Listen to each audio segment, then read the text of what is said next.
Bread toast Dhawale போட்டாச்சு. Good morning, கோடை வணக்கம், நமஸ்தே. என்ன சொல்கிறது, எல்லா லாங்குவேஜில் என்ன சொல்லிட்டு அரைக்கீரை 30 ரூபா ஒரு கட்டு எங்கள் ஊரில். எங்கள் ஊரில் என்ன விலை சொல்லுங்கள். இதுக்கு வந்து பொரியல் தான் பண்ணலாம். கடைஞ்சிதுன்னா வீணாக போயிடுது. ஒரு வேலைக்கு தான் கீரை சாப்பிட முடியும். அதனால் பொரியல் பண்ணிட்டா கொஞ்சம் ஆகிடும். தேங்காய் துருவி போட்டு எனக்கு வந்து மெனு வந்து இதான். கீரை பொரியல், ரசம் இருக்குது, கறி இருக்குது. இது வந்து நல்லா அலசி தண்ணி எடுத்துட்டு இப்போ வந்து நம்ம அதை பொறிக்க போகிறோம். நல்லா சின்னதாக அரைச்சிட்டேன். அரைக்கிறது தான் 30 ரூபா. இந்த ஒரு கூடை ஃபுல்லாக இருக்குது. அவ்வளோதான். வெயிலுக்கு இதுதான் நல்லது. காரம் புளிப்பு சுவையாக கேட்டோம்னா வயிறுலாம் ரணமாயிடும். கொஞ்சம் நம்ம வயிறு நல்லா தான் பார்த்துக்கணும். அவ்வளோதான். ஒரு அகலமான பாத்திரம் வச்சுட்டு தாளித்து கொட்டிடலாம்.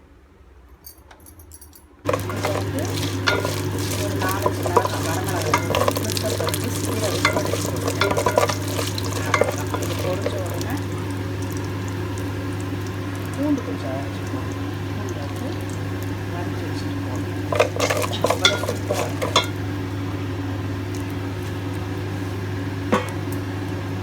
இந்த பாத்திரத்தில் வச்சு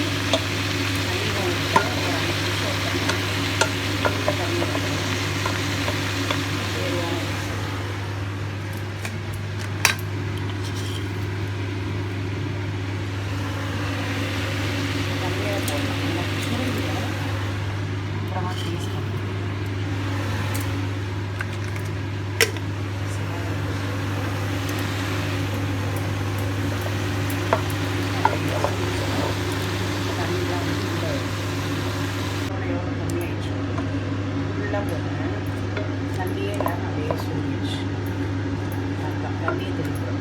ஊற வச்சுருக்கோம்.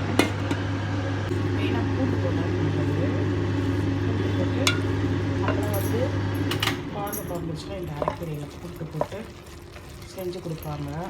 ஒரு ரசம் சாதம் வச்சு சுட சுட சாப்பிட்டோம்னா அவ்வளோ விதமாக இருக்கும். உள்ள பெற்றவங்களுக்கு அரைக்கீரை தான் செய்வாங்க. அரைக்கீரை, அவரைக்காய். இப்போ சிசரின் பண்ணுறதால அவரைக்காய் கூட கொடுக்கறது அலர்ஜி வந்தது சில பேருக்கு. அப்படின்னால அந்த அவரைக்காய் தரது. அரைக்கீரை வந்து இதை போட்டு கொடுத்தோம்னா சூப்பராக சுட சுட சாப்பிட்டோம்னா சூப்பராக உள்ள பெற்றவங்களுக்கு. பச்சை உடம்புக்கு அதுதான் கொடுப்பாங்க. ரசம் சாதம், ரசம் கூட காரம் இல்லாமல் தருவாங்க. அவரைக்காய் கூட தனியாத்தூள் சேர்ப்பாங்க. அப்படி பத்தியெல்லாம் பட்டு வளர்த்து ஆளாக்கி அடுத்தது என்ன நடக்கும் சுண்டிச்சுக்கிறது. தண்ணியே தெளிக்காமல். இது வந்து முருங்கைக்கீரைக்கு வந்து நாங்கள் வந்து அரிசி வறுத்துட்டு காஞ்ச மிளகா அரிசி வறுத்து இதை போடுறோம். முருங்கைக்கீரை போடுறேன்.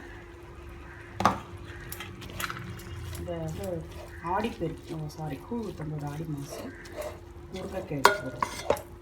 அதே மாதிரி இந்த கீரைக்கும் போட்டுருக்கேன். அப்படியே தண்ணி லைட்டாக விடுது. ஆனால் தண்ணியே தெரியக்கூடாது. அப்படியே வேணும் பச்சை பச்சை பச்சை பச்சை.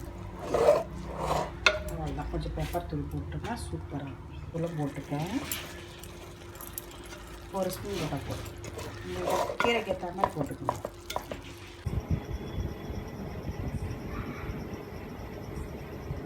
வெண்ணிலா